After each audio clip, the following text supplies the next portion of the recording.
Welcome, beloved anointed ones. What I'm about to tell you tonight, they never wanted you to hear. See, there's something happening in the spiritual realm that has the enemy absolutely terrified. And it's not what you think. It's not your prayers. It's not your faith. It's not even your warfare. It's you. Just you. Right now, at this very moment, there are people in rooms you've never been in, having conversations about you. And here's what's driving them to madness. They can't agree on who you are.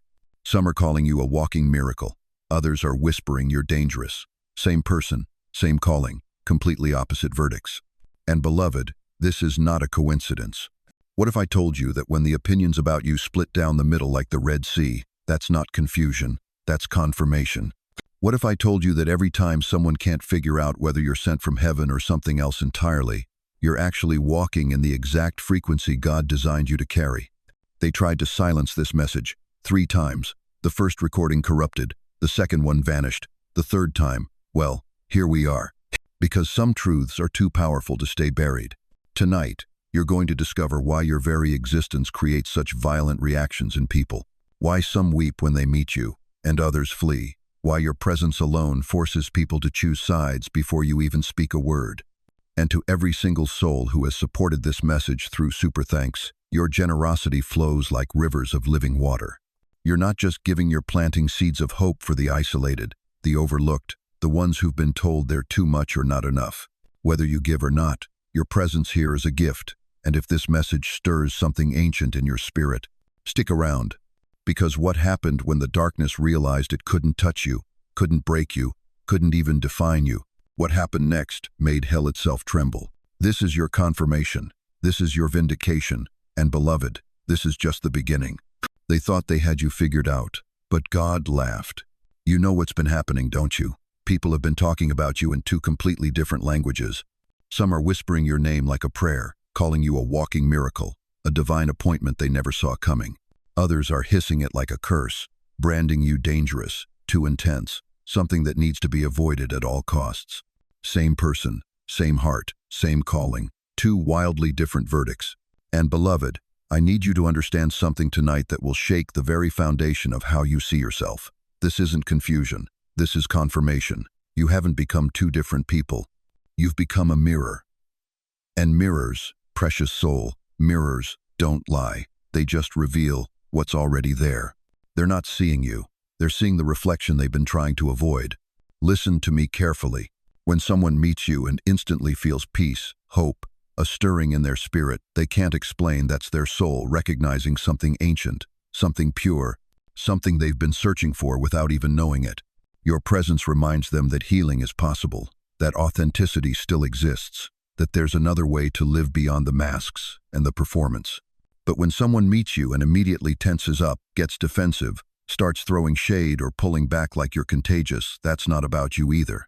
That's their ego realizing it's been caught. Your light doesn't just shine, beloved, it exposes. And some people have been hiding in darkness so long, they've forgotten what their own face looks like. You didn't split in 2, their masks did. See, for years, decades maybe, you've been walking through fire that should have turned you to ash, betrayal that should have made you bitter, isolation that should have broken your spirit, rejection that should have convinced you to shrink, to dim your light, to become someone safer, someone more digestible. But you didn't shrink. You refined, you didn't dim, you purified. And now you carry something most people have never encountered, a soul that survived hell and came back with heaven's frequency still intact. That frequency, that spiritual technology you now carry, it does something supernatural when you walk into a room. It forces people to meet themselves, the real them, not the curated version, not the Sunday morning performance, not the social media highlight reel, the raw, unfiltered truth of who they are when no one's watching. And beloved, not everyone is ready for that level of honesty. So they project, they invent stories. They either elevate you to sainthood or demonize you as a threat. Both reactions are desperate attempts to avoid looking in the mirror you've become. Because if they admitted you were just beautifully, authentically human-healed but not perfect, strong but not superhuman, they'd have to ask themselves a terrifying question. If they can rise from ashes and still carry light, what's my excuse for staying in darkness? You became the question they weren't ready to answer, the living proof that their limitations were actually choices, the walking testimony that everything they said was impossible wasn't. That's why some people speak your name with reverence, while others spit it out like poison. You didn't do anything wrong. You just refused to stay broken in a world that profits from your pain. And tonight, as you hear these words, let this truth settle into the deepest part of your being. Their inability to agree on who you are isn't evidence that you're confused. It's evidence that you're chosen.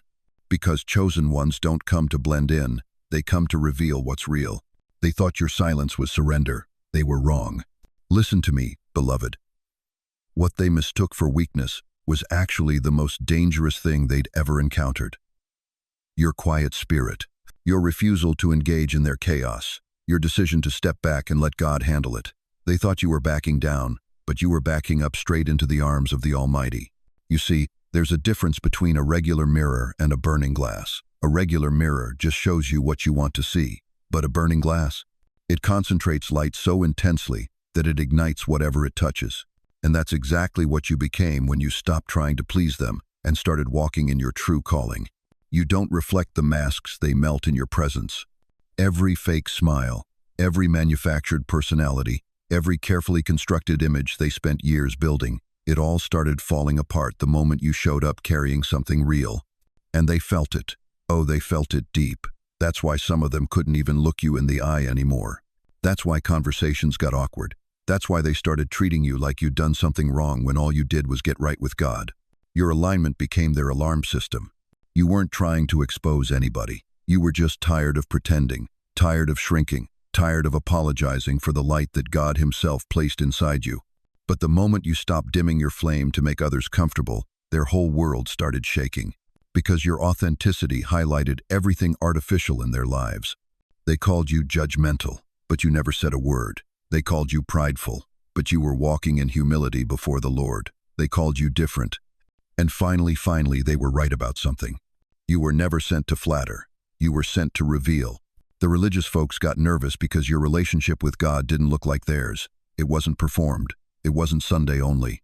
It wasn't wrapped in tradition and tied with a bow of approval seeking. Your faith was raw, real, and unashamed. And that made their carefully choreographed spirituality look exactly like what it was, a dance for an audience instead of worship for the King. The worldly ones got uncomfortable because you stopped speaking their language. Money, status, gossip, competition, none of it moved you anymore. They'd try to pull you into their drama, and you'd just not participate. They'd wait for you to get excited about their shallow victories, and you'd smile politely and change the subject. Your silence spoke louder than their noise ever could. Some nights you wondered if you were losing your mind. Everyone else seemed so sure about things that felt wrong to your spirit. Everyone else seemed so comfortable with compromise that made your soul ache. But beloved, you weren't losing your mind, you were finding your mission. You became the mirror that burns because God needed someone who wouldn't just show people their reflection. He needed someone who would show them their reality. And reality burns away everything that isn't supposed to be there. Your presence alone started separating the wheat from the chaff in every room you entered. The genuine ones drew closer. The counterfeit ones pulled back. You didn't have to test anybody. Your very existence became the test. And that's when you realized you weren't the problem they kept saying you were. You were the solution they were too proud to accept. The mirror that burns doesn't apologize for the fire. It just keeps reflecting the light. You never asked to be someone's spiritual assignment. But here you are, walking through this world like a living, breathing wake-up call that nobody ordered but everybody needed. And that's exactly why the reactions to you are so violent. See, beloved, you've become something most people can't handle. You're both the trigger and the cure, wrapped up in one soul. And that contradiction is tearing people apart from the inside out. You didn't wound them, you woke them. And that's why they flinch. Let me paint you a picture of what's really happening here. There are people who look at you and immediately feel something stirring in their chest. Something they buried years ago under compromise, under fear, under the weight of this is just how life is. You walk into their space carrying something they gave up on, hope that refused to die, faith that survived the fire, a spirit that wouldn't break no matter how many times it got bent. And for some, that sight is like CPR to a flatline dream. They see you standing there, scarred but not bitter, wounded but not broken, and something inside them gasps back to life. These are the ones who will follow you to the ends of the earth, not because you're perfect, but because you're proof that survival is possible. But for others, Oh, for others, your very existence is an indictment they can't escape. You remind them of the moment they chose comfort over calling. You remind them of the day they decided safety was more important than surrender. Every time they look at you, they see a reflection of who they could have been if they hadn't given up, hadn't given in, hadn't chosen the easy road when the narrow path got too steep. Your healing is their alarm clock to what they've been avoiding, and not everyone wants to wake up. That's why you get such drastically different reactions, beloved. You're not dealing with opinions about your personality. You're dealing with people's spiritual autopsy reports of their own abandoned dreams. Some see you and think, if they can do it, maybe I can too. Others see you and think, they make me feel guilty for quitting, so they must be the problem. You've become a living reminder that hell doesn't have to be permanent, that valleys don't have to be final destinations, that the grave doesn't get the last word. And in a world where people have made peace with their prisons, that kind of resurrection energy is deeply disturbing. Here's what they don't understand. You didn't walk through hell to make them feel bad about their choices. You walked through hell because that was your assignment. You survived the unsurvivable because someone somewhere needed to see that it could be done. You became the evidence that God still works miracles, even when, especially when, nobody's watching. You're not trying to trigger anybody. You're just living, breathing, existing in the fullness of who you were created to be after the storm tried to destroy you. But your authentic presence is so rare, so real, so unfiltered by the need to make others comfortable, that it cuts through their carefully constructed lies like a sword through silk. They can't figure out if you're their salvation or their judgment. And the truth is, beloved, you're both. You're the proof that change is possible, and the reminder that change is necessary. You didn't come here to be anyone's cure, but somehow, by refusing to stay broken, you became medicine for souls you'll never even meet. They thought they had built an empire, but what they really built was a house of cards balanced on your silence. You see, beloved, there's something they never told you about power structures. They're not actually built on strength. They're built on agreement. And for years, decades maybe, you agreed to play small, not because you believed you were small, but because you thought it was love. You thought it was loyalty. You thought it was peace. But here's what heaven wants you to understand tonight. Their entire emotional economy was dependent on your doubt. Every time you questioned yourself, their confidence grew. Every time you shrunk back, they expanded. Every time you whispered when you should have roared, they stood a little taller on the foundation of your silence. You were never their equal in their minds. You were their supply. You were the one they fed off of. Your insecurity was their security. Your confusion was their clarity. Your smallness was their greatness. And as long as you stayed in that role, their whole system worked perfectly. But then something shifted. Maybe it was a prayer. Maybe it was pain that finally reached its limit. Maybe it was just time. But the moment you stopped shrinking, their whole world started shaking. You didn't fight fire with fire. You didn't scream back. You didn't throw tantrums or make threats. You did something far more devastating. You simply stopped agreeing. You stopped participating in the lie that said you were less than you are. You stopped feeding the machine that ran on your diminishment. And beloved, that's when their masks started slipping. See, when you were small, they could afford to be kind. When you were broken, they could afford to be your healer. When you were lost, they could afford to be your guide. But the moment you found your own strength, your own voice, your own worth, suddenly they weren't needed anymore, and that terrified them. Because here's the truth they never wanted you to discover. They were never actually powerful. They were just performing power while you were the audience. They were just playing boss while you were playing employee. They were just acting superior while you were acting inferior. But you stopped acting. You rose up in your truth, and their whole performance fell apart. Because fake authority can only exist in the presence of real submission, and the moment you withdrew your submission, their authority evaporated like mist in the morning sun. Now they're scrambling. Now they're desperate. Now they're trying every trick they know to get you back in that box, back in that role, back under their thumb. But it's too late, beloved. You've seen behind the curtain. You've tasted your own power. You've remembered who you really are. You were the foundation they built their false empire on. And now that you've moved, their whole structure is crumbling. Every relationship they had was conditional on your cooperation with your own oppression.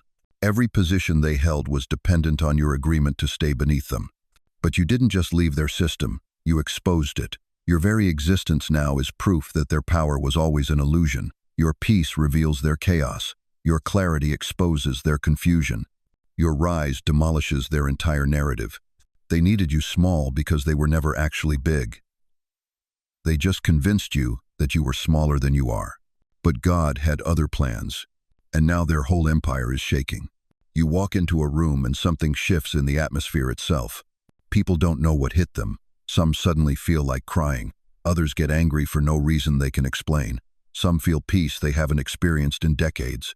Others feel exposed, naked, like you can see straight through their carefully constructed facades. Same person, same energy, completely opposite reactions. And beloved, this isn't random. This is divine design. You carry something ancient in your spirit, something that doesn't just inspire people, it judges them. Not with condemnation, but with truth. Your very presence becomes a spiritual litmus test, revealing what's really in people's hearts. To the humble, you're healing, walking on two legs. To the proud, you're unbearable. To the broken, you're hope personified. To the fake, you're a walking threat. They can't figure out if you're sent from heaven or somewhere else entirely, because your energy doesn't fit into neat little boxes. You're not safe. You're not predictable. You don't make people comfortable. You make them real. And in a world built on masks and performance, that kind of authenticity feels dangerous. Some people meet you, and their soul whispers, "Finally." Others meet you and their ego screams, "Run." Here's what they don't understand: you're not here to be liked. You never were. You were forged in the furnace of suffering to become something far more powerful than popular. You're here to be undeniable. You're the divine contradiction they can't solve, can't control, can't explain away. Your presence awakens what they've buried, the shame they've hidden, the dreams they've abandoned, the truth they've been running from, the guilt they've been carrying, the vision they've been afraid to pursue. You don't even have to speak. Your energy does the work. It reaches into the depths of their spirit and stirs things up that have been dormant for years. That's why some people are drawn to you like moths to flame, and others flee like they've seen a ghost. You're not just a person to them, you're a mirror, a revelation, a reckoning. You force them to confront who they really are beneath all the pretense. To those who are hungry for truth, you're bred in the wilderness. To those who are comfortable in their lies, you're a 5-alarm fire. To those who've been waiting for someone real, you're the answer to their prayers. To those who profit from fake, you're their worst nightmare. You didn't ask to carry this kind of spiritual weight. You didn't volunteer to be the human earthquake that shakes people's foundations. But God didn't ask your permission. He saw what you could become after the fire, after the betrayal, after the isolation. He saw the kind of soul that emerges when everything false is burned away. Now you walk through life as living proof that authenticity is possible, that real exists, that you don't have to perform to have power, that you don't have to pretend to have presence. And that terrifies some people while it liberates others. They can't decide if you're heaven or hell because you represent both the heaven of truth and the hell of having their illusions destroyed. And beloved, that's exactly what God intended. You're not the peace that keeps things the same. You're the storm that makes all things new. They don't see a person when they look at you. They see a trigger with skin. Listen closely, beloved. What's happening to you isn't personal rejection. It's historical projection. Every harsh word they've spoken over you, every cold shoulder, every whispered judgment, none of it was ever about who you are. It was about who you reminded them of. And that distinction will set you free tonight. You see, wounded people don't meet new people. They meet old ghosts wearing fresh faces. When they look at you, they're not seeing your heart, your intentions, or your truth. They're seeing their father who abandoned them, their mother who criticized them, the pastor who shamed them, the friend who betrayed them. You walked into their life carrying the same confidence their abuser had, the same quiet strength their oppressor displayed, the same unshakable peace their enemy possessed. And suddenly, you became guilty of crimes you never committed. They called you arrogant because confidence once hurt them. They labeled you cold because boundaries once rejected them. They whispered you were fake because authenticity once exposed them. But beloved, their accusations aren't verdicts from heaven's courtroom. They're echoes from hell's basement, where old wounds scream louder than present truth. You didn't do anything wrong. You just showed up whole in a world full of broken people who've never learned the difference between healing and hurting. Your wholeness reminded them of their fragments. Your peace highlighted their chaos. Your alignment exposed their drift. And instead of asking God to heal what was broken in them, they tried to break what was whole in you. But here's what the enemy never calculated. You can't wound someone who's already been refined by fire. You can't break someone who's been rebuilt by divine hands. Every accusation they threw at you bounced off like arrows against armor, because their perception was never your reality. They don't see you. They see a mirror reflecting everything they've refused to face about themselves. The parent who never apologized, the leader who never took accountability, the friend who never chose them back. You became the scapegoat for every unhealed place in their soul, carrying blame that was never yours to bear. And that's when heaven stepped in with a whisper that shook the foundations of their false narrative. This one is mine. Touch them, and you touch the apple of my eye. You're not being misunderstood, precious one. You're being decoded through lenses you never asked to wear, filtered through pain you never caused, judged by standards you never agreed to meet. Their rejection isn't about your worth. It's about their wounds. Their distance isn't about your value. It's about their fear. You didn't come into this world to be understood by the broken. You came to be a reminder that healing is possible, that wholeness is achievable, that peace is not a myth. And sometimes, that reminder hurts before it heals. So let them see what they need to see. Let them project what they need to project. Because while they're busy fighting ghosts from their past, you're building a future they could never imagine. Their wounded eyes will never define your worth. Only heaven's perfect vision can do that. And beloved, when God looks at you, he doesn't see their accusations. He sees his reflection. They thought time would be their weapon against you. They waited, they watched, they whispered, just wait until life catches up with them. Just wait until the weight breaks them down like it does everyone else. They had front row seats to what they believed would be your slow fade, your inevitable collapse into bitterness and defeat. But something happened that shattered every prediction they made about your future. You didn't age like they did. You didn't carry the weight like they expected. While they rehearsed your funeral, heaven was prepping your resurrection. You see, beloved, they misunderstood something fundamental about the chosen. Bitterness ages the soul, but alignment reverses time itself. You refused to let their poison into your bloodstream. Every insult they threw, every door they slammed, every betrayal they orchestrated, you metabolized it differently. Where others would have turned bitter, you turned inward. Where others would have hardened, you softened into wisdom. Where others would have aged with resentment, you grew younger with purpose. They expected you to carry their chaos in your face, in your walk, in your spirit. They thought the battles would leave you scarred and broken. But what they witnessed instead defied every law of spiritual warfare they thought they understood. You didn't just survive their attacks. You emerged more radiant than when you went in. You didn't fight fire with fire. You transcended the battlefield entirely. While they were busy throwing stones, you were being refined in heaven's forge. While they plotted your downfall, the divine was orchestrating your comeback. They wanted to starve your light, but every attempt to dim you only made you burn brighter. It was like trying to extinguish the sun with candles, impossible, futile, and ultimately revealing their own darkness. The glow they tried to starve became the very thing that exposed their emptiness. You see, chosen one, what they never understood is that your light doesn't come from this world. It doesn't depend on their approval, their inclusion, or their understanding. Your radiance is connected to an eternal source that grows stronger under pressure, more brilliant in darkness, more powerful in isolation. They thought isolation would break you. Instead, it became your sanctuary. They thought silence would defeat you. Instead, it became your weapon.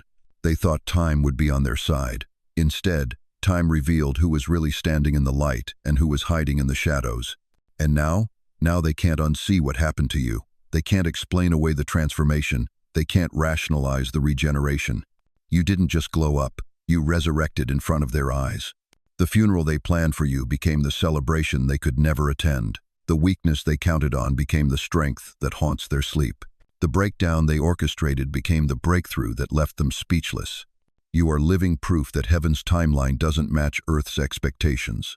You are walking evidence that divine favor doesn't age, doesn't fade, doesn't diminish with the opinions of small minds and bitter hearts. They tried to starve your glow, beloved, but you can't starve starlight. You can't diminish what was designed to shine eternal. They thought they had you figured out, filed away, categorized, labeled and locked into their neat little boxes where you'd stay predictable, manageable, and forever under their control. But here's what they didn't count on, beloved. You weren't done becoming. See, people fear what they can't define. And you, precious one, you were never sent to be predictable. You were sent to evolve, to grow, to shed skin after skin until you emerged as something they had no category for, something that broke their filing system and shattered their expectations. They keep switching up on you not because you're inconsistent. Oh no, they're switching up because you refuse to play dead in their script. Every time they think they've got you pinned down, labeled, explained away, you go and transform again.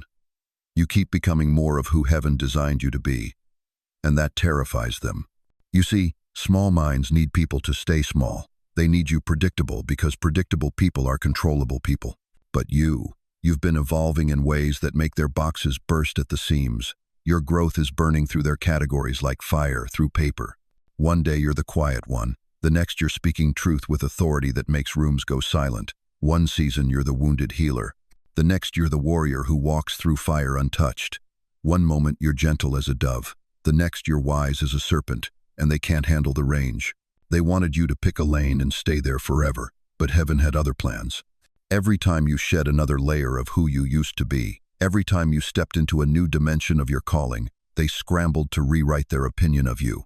Because you weren't fitting the mold they carved for you anymore. You outgrew their understanding. You transcended their expectations. You became too big for their small thinking. They called you unstable, but you were becoming eternal. They said you were changing too much, but you were just coming alive. They accused you of being inconsistent, but consistency to a lie is not a virtue. You were being consistent to your growth, to your calling, to the voice of heaven that kept saying there's more, keep becoming. And that's when they realized the terrifying truth. You weren't just healing, you weren't just surviving, you were metamorphosing into something they had no power over, something they couldn't predict, couldn't control, couldn't contain. Your evolution became their nightmare, because every time you rose to a new level, it exposed how stuck they were, how small they'd chosen to remain, how comfortable they'd become with their own limitations. You didn't just refuse to stay in their box, beloved. You demolished the warehouse where they kept all their boxes. You became the living proof that people don't have to stay who they've always been. That transformation is not only possible, it's inevitable when you're connected to the source. So let them keep switching sides. Let them keep trying to figure you out. Let them exhaust themselves trying to label what heaven hasn't finished shaping yet.